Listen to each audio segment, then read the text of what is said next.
नमस्कार, मैं हूँ सुश्री शंकर विक। आप मेरे साथ देख रहे हैं स्टोरीज बाय विक में हम आपको इमोशनल हार्ट टचिंग स्टोरीज सुनाते हैं, प्लस रियलिस्टिक स्टोरी सुनाते हैं, रियलिस्टिक स्टोरी सुनाते हैं। आज जो हम आपको स्टोरी सुनाने जा रहे हैं, ये हार्ट टचिंग है, मोटिवेशनल स्टोरी है। इसको कृपया एंड तक सुनेंगे, तो ही आपको स्टोरी के बारे में मज़ा आएगा।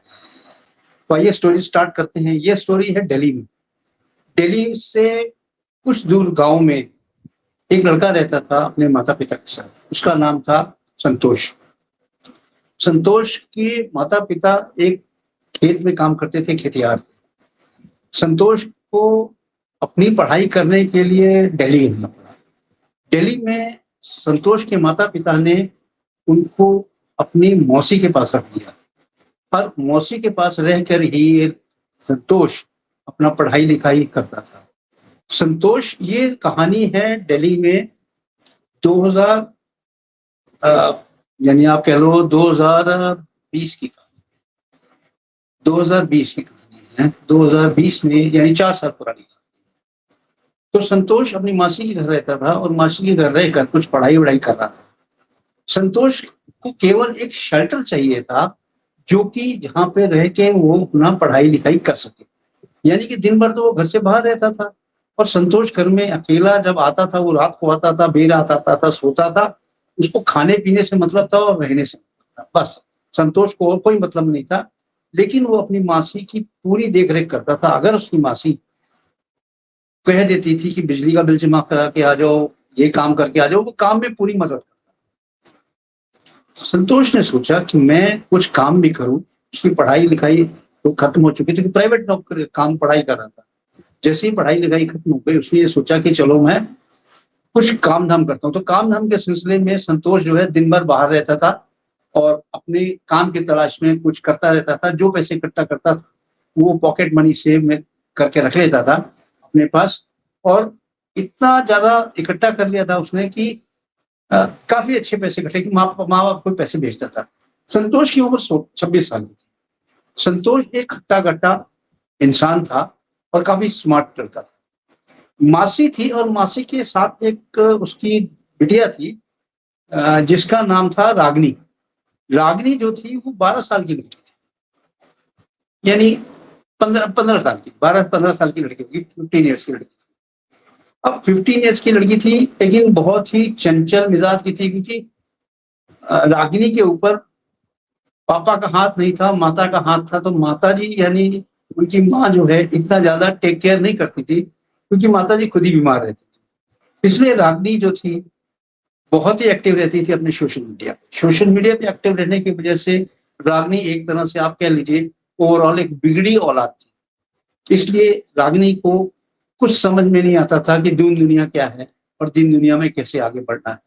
ये तो संतोष ही था, जो संतोष की वजह से वो रागिनी कंट्रोल में थी। अदरवाइज़ रागिनी तो जैसे उसके पर लग चुके थे, वो पर में उड़ी जा रही थी। एक दिन की बात है,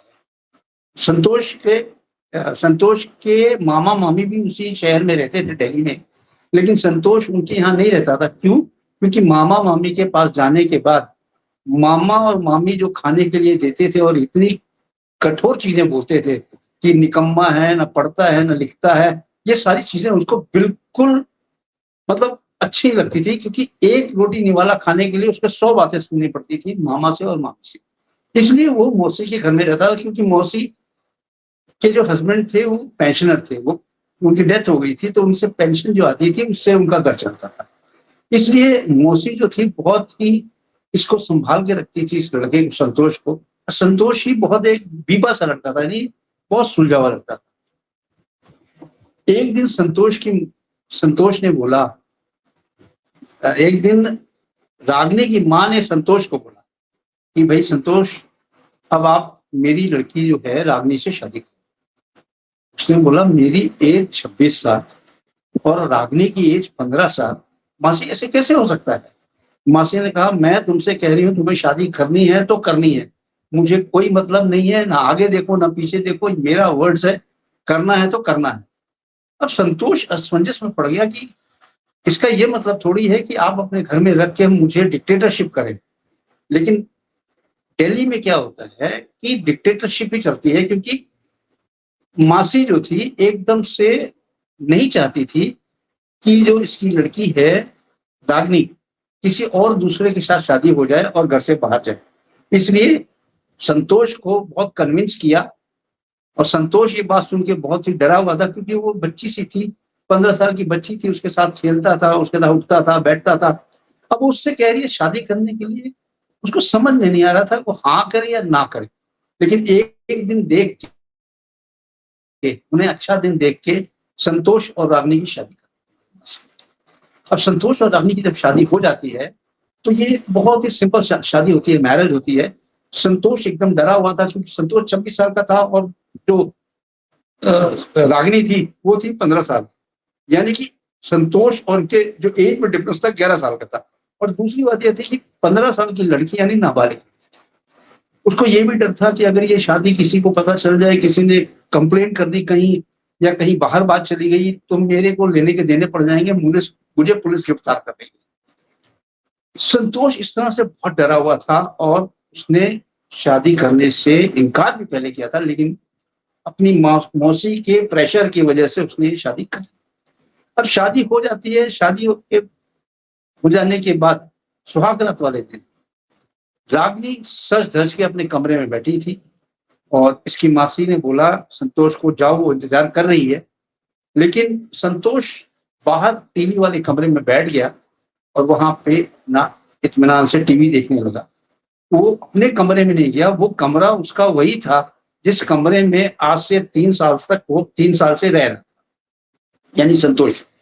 अब संतोष को ये बात हजम नहीं हो रही थी कि ये तो मेरे सामने बच्ची है, दूसरी नाबालिग है, तीसरा मैं इसके साथ कैसे पति पत्नी का व्यवहार करूंगा, क्योंकि ये तो एकदम नाबालिग लड़की है। और अगर नाबालिग में मेरे से कोई गुस्ताखी हो जाती है तो पुलिस तो मुझे गिरफ्तार करेगी क्योंकि वो नाबालिग है। मासी को ये समझते देर नहीं लगी कि इसके दिल में कुछ ऊट पटांग बातें चल रही हैं, इसलिए मासी बाहर आई और इसको जबरदस्ती रागिनी के कमरे में ढकेल दिया। रागिनी के कमरे में ढकेल दिया। जैसे ही ये रागिनी के कमरे में संतोष जाता है, क्या देखता है, एक नई नवेली दुल्हन मुंह नीचे की हुई चुपचाप से बैठी है और संतोष का इंतजार।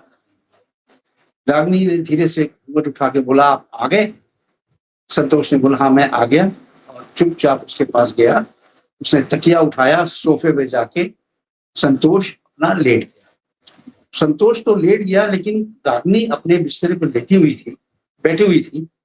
उसको नींद नहीं आ रही थी, उसकी ये समझ में नहीं आ रहा था करे क्या। संतोष ने बोला रागिनी को कि ऐसा करो, आप ये कपड़े उतारो, इजी हो जाओ, इजी होके अपने बेड पे सो जाओ, मैं इस सो। वो रागिनी गई, उसने कपड़ा बदला, कपड़े बदल के नाइट गाउन में आ गई, नाइट गाउन में आके अपना आराम से सोफे पे लेट गई। लेकिन लाइट बंद होने की वजह से उसको नींद नहीं आ रही थी रागिनी को, और संतोष अपना सोने की कोशिश कर रहा था। संतोष के दिमाग में कई बातें खोद रही थी कि ये कमरे में हम पति पत्नी की तरह रह रहे हैं, लेकिन पत्नी हमारी जो है 15 साल की है, एक यानी कि आप ये कह लीजिए नाबालिग सी पत्नी है। अगर कुछ गड़बड़ होगा तो मैं ही फंसूंगा, इनको तो कुछ नहीं होगा। इसलिए बहुत ही कंट्रोल करके संतोष अपना चुपचाप तकिया लेकर लेटा था। इतनी देर में जो रागिनी थी वो अपना बिस्तरा उठा के संतोष के पास आ जाती है और आके इससे चिपकने की कोशिश करती है और इसको बाहों में भरने की कोशिश करती है। ये बार बार संतोष उसको झटक देता है रागिनी को और उसको दूर कर देता है, ताकि ये कोई उससे पति पत्नी का जो संबंध होता है वो ना हो जाए। काफी देर झटकने के बाद ये काफी नाराज हो जाता है, लेकिन इसकी दिल की धड़कनें संतोष की और बढ़ जाती हैं, क्योंकि हो ना हो ये तो पति पत्नी तो है ही है, कुछ भी हो सकता है इन दोनों के बीच। इसलिए ये इनको काफी अलग करके रागिनी को बोलता है, आप जाके बेड पे सो जाएं, मुझे यहाँ सोने दें, मुझे सुबह फिर नौकरी की तलाश में जाना है।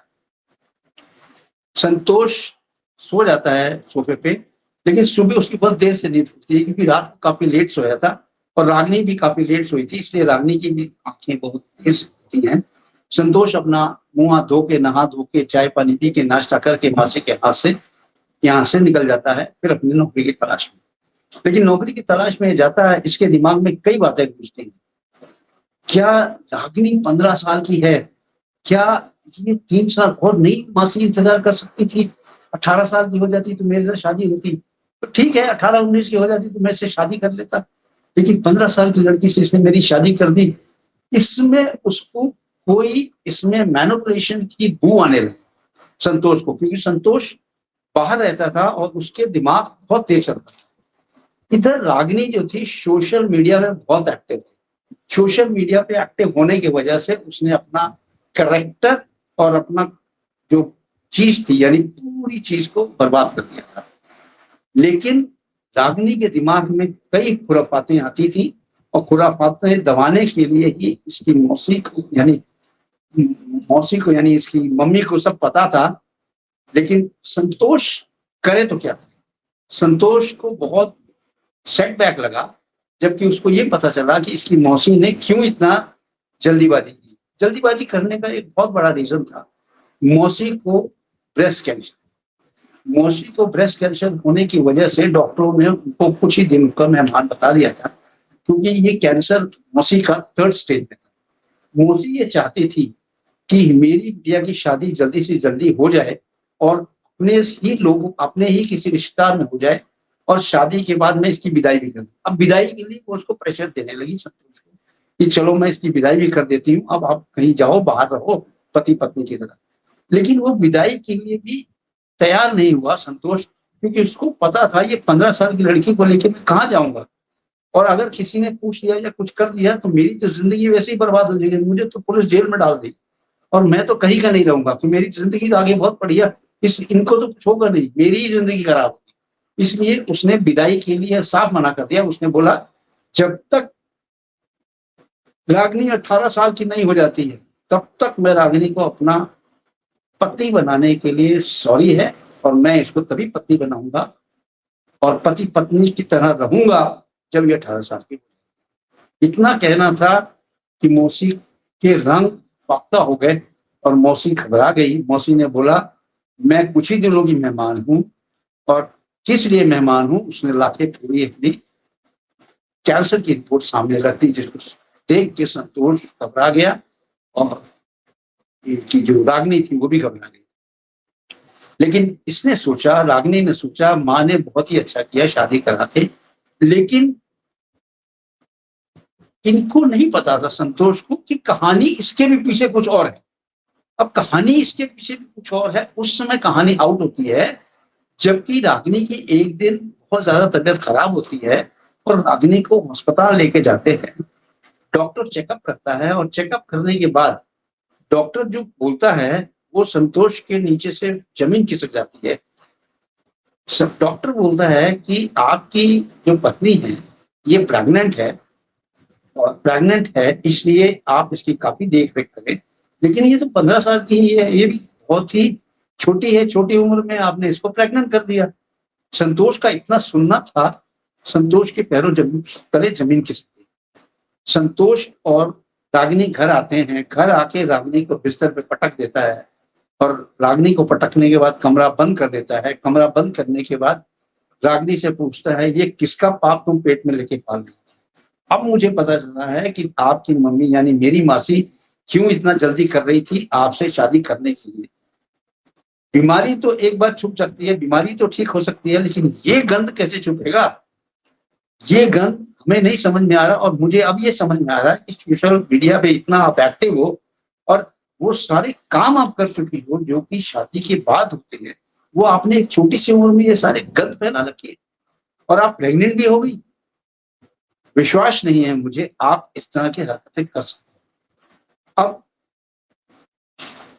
रागिनी ने माना उसने बहुत बड़ी गलती की। क्यों? क्योंकि उसने जिसको बॉयफ्रेंड बनाया था उस बॉयफ्रेंड ने फरीदाबाद में जाके इसके जिस्म से खेला और जिस्म से खेलने के बाद काफी दिन खेलता रहा। खेलने के बाद इसको प्रेग्नेंट करके वो रफा दफा हो गया। उसका भी मोबाइल बंद है, वो पता नहीं आज तक कहाँ है, उससे कोई कांटेक्ट नहीं हुआ। लेकिन जब ये प्रेग्नेंट हो गई, इसकी माँ को भी पता चल गया ये प्रेग्नेंट है, तब ही इन्होंने जल्दी से जल्दी ये काम किया शादी का।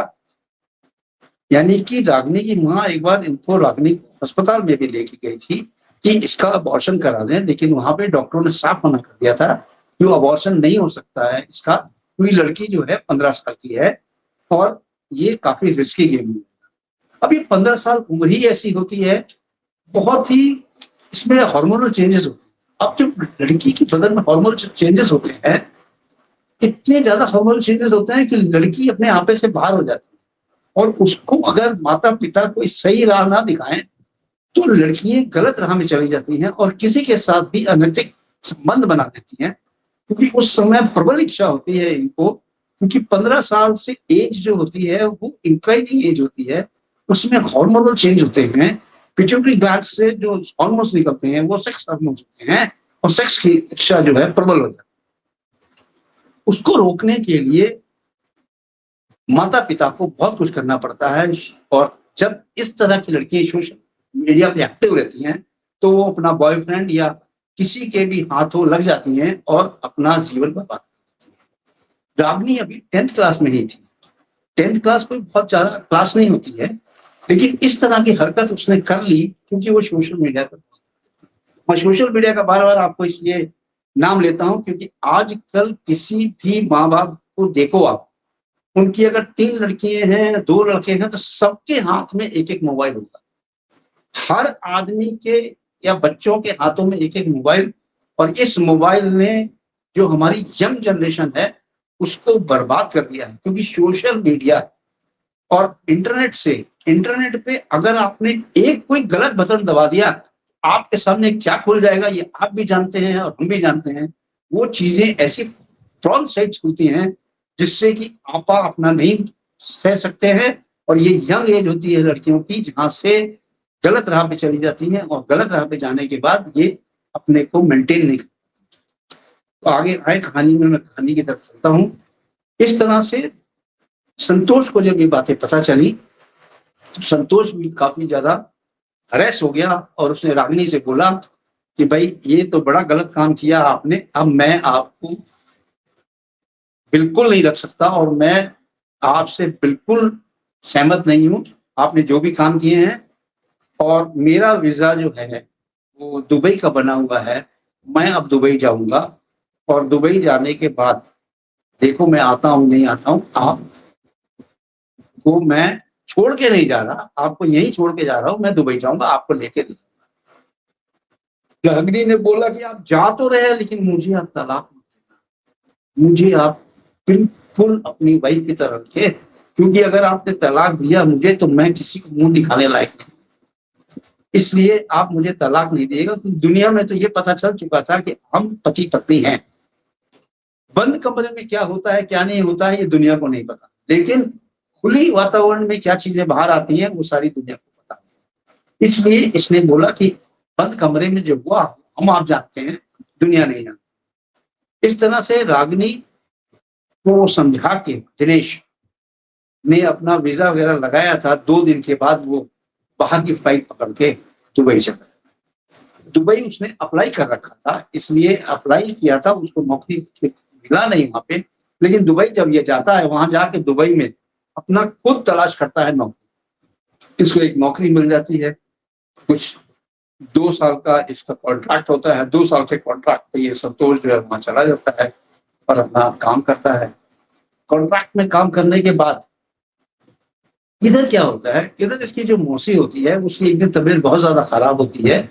ये पीछे से संतोष के जाने के बाद की बात है, बहुत ज्यादा तबीयत खराब होती है। रागिनी अपनी मम्मी को लेके हॉस्पिटल जाती है, हॉस्पिटल पहुंच ही नहीं पाए थे कि आधे रास्ते में इसकी माँ ने दम तोड़ दिया।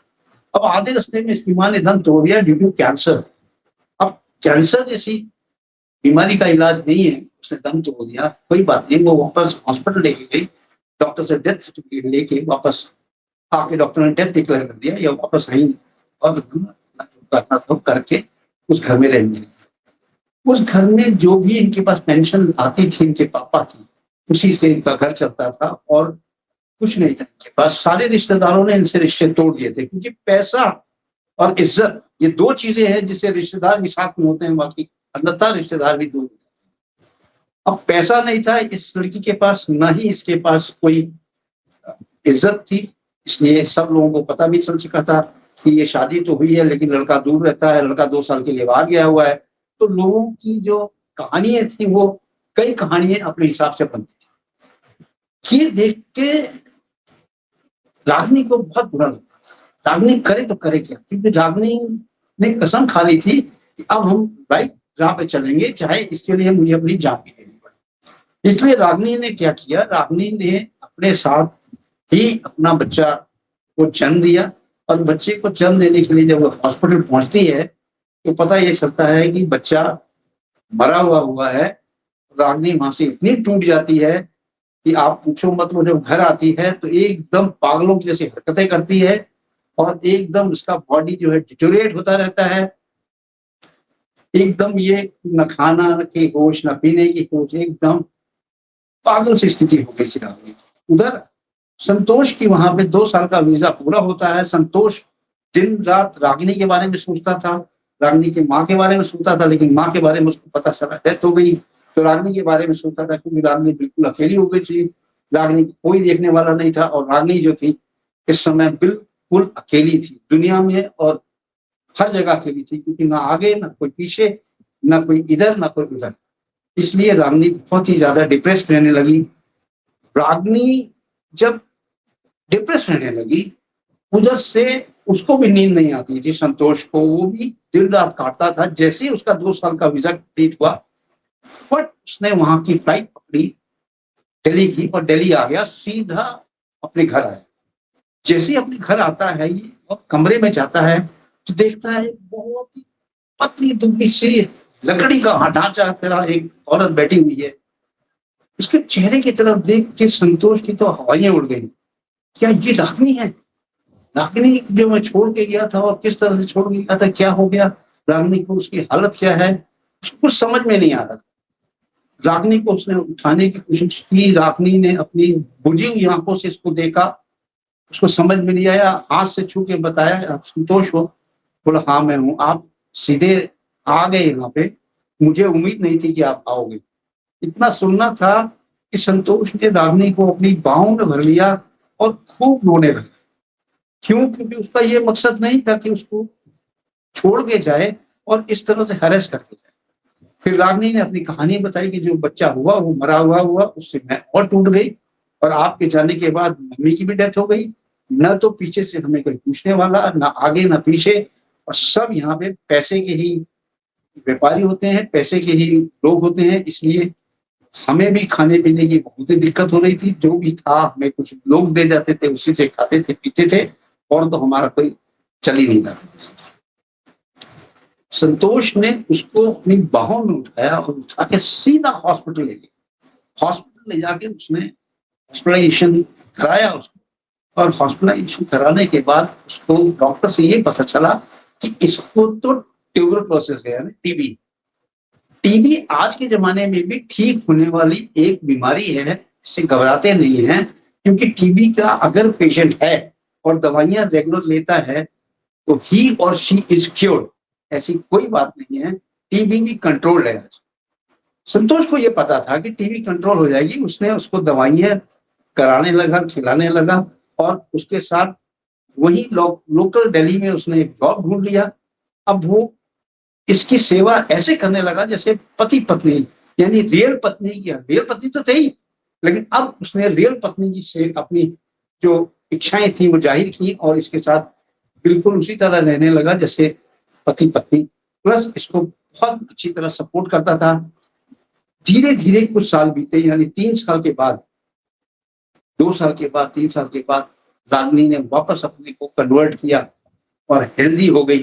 हेल्दी हो जाने के बाद थोड़ा सा उसमें डेवलपमेंट आया, और रागिनी और संतोष इस समय दिल्ली में रहते हैं, उसी घर में रहते हैं। और आज रागिनी जो है वो 20 साल की हो गई है, और संतोष भी 26 और 4 38 30 साल का हो गया। दोनों की जिंदगी अच्छी तरीके से बीत रही है। लेकिन आप देखें इस कहानी से क्या आपको संदेश मिलता है, ये आप देखें। मेरे हिसाब से तो ये कहानी एक 15 साल की बिगड़ती हुई लड़की की कहानी है, जो कि 15 साल की लड़की अपने को कंट्रोल नहीं कर पाती है due to hormonal changes in the body. जो हार्मोनल चेंजेस होते हैं लड़कियों में 15 साल के, अंदर 15 साल के, उससे सेक्स की जो इच्छाएं हैं बहुत प्रबल हो जाती हैं और वो इच्छाएं अपनी दबाने के लिए कुछ भी कर सकती हैं, जो करती हैं आजकल की लड़कियां, क्योंकि सोशल मीडिया इतना ज्यादा एक्टिव हो गया है, उससे तो भगवान ही बचाए। इस कहानी से आपको क्या शिक्षा मिलती है ये भी आप देखें, और स्टोरीज बाय विक को सब्सक्राइब करें चैनल को, वीडियो को लाइक करें, वीडियो को लाइक करने के बाद कमेंट बॉक्स में जाएं, कमेंट बॉक्स में आप कमेंट करें कि आपको ये स्टोरी कैसे लगी। ये एक मोटिवेशनल थ्योरी है, मोटिवेशन स्टोरी है, थ्योरी है जो मैंने आपको बताई। आप जहां भी हैं स्वस्थ रहें, ठीक रहें, आबाद रहें, यही मैं स्टोरीज बाय विग आपके लिए कामना करता है। तब तक के लिए जय हिंद, जय भारत।